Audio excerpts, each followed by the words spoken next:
বিদেশ থেকে আমদানি করতে হয় যে চার্জার, সে চার্জারে নিজ হাতে দেশেই বানিয়েছেন মানিকগঞ্জের সাইফুল নামের এক যুবক। এখন নিজের হাতে তৈরি করা ব্যাটারি চালিত হ্যালো বাইক ও রিকশার চার্জার বাজারজাত করতে সরকারি সহযোগিতা কামনা করছেন তিনি। মানিকগঞ্জ থেকে সহকর্মী মোহাম্মদ আশরাফুল ইসলামের পাঠানো তথ্যচিত্রে বিস্তারিত।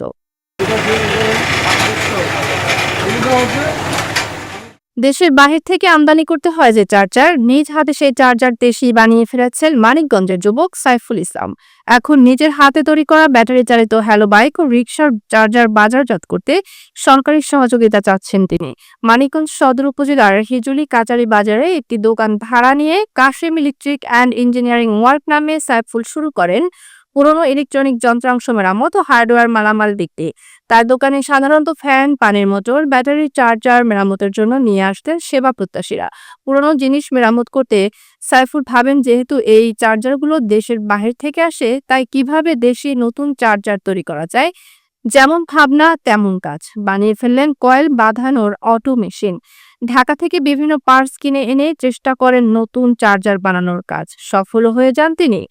এখন সাইফুল প্রতি সপ্তাহে ৫ থেকে ৭টি করে নতুন চার্জার তৈরি করতে পারেন। দেশের জন্য ভাবলাম হ্যালো বাইক, যেসব ব্যাটারি চালিত রিক্সা গাড়িগুলো আছে, এগুলার কয়েল বাঁধাইয়ের কাজগুলো করে থাকেন। এগুলার মোটর, এগুলার চার্জার, সকল ধরনের আমি আস্তে আস্তে এগুলো মেরামত করতে আমি এখন নতুন উদ্ভাবক করতেছি।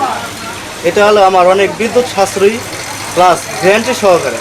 Recovery and advancement of informal sector employment নামের একটি সংস্থা বেকার যুবকদেরকে সাইফুলের মাধ্যমে প্রশিক্ষণ দিতে সহযোগিতা করছে।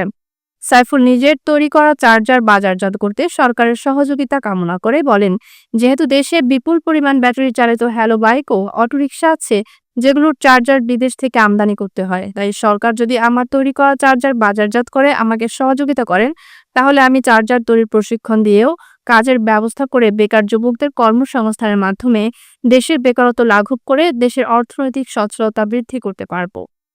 সাধারণত চায়না থেকে যেসব মেশিন আসে বা যেসব এগুলো আসে, সেগুলো কোনো গ্যারান্টেড হয় না।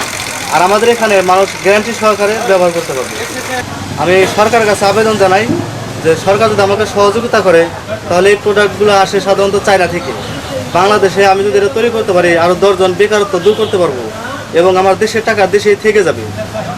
অতএব আমি সরকার কাছে আবেদন জানাই আমাকে যেন সহযোগিতা করে এবং বেশি বেশি বাজারজাত করতে পারি পণ্যগুলো।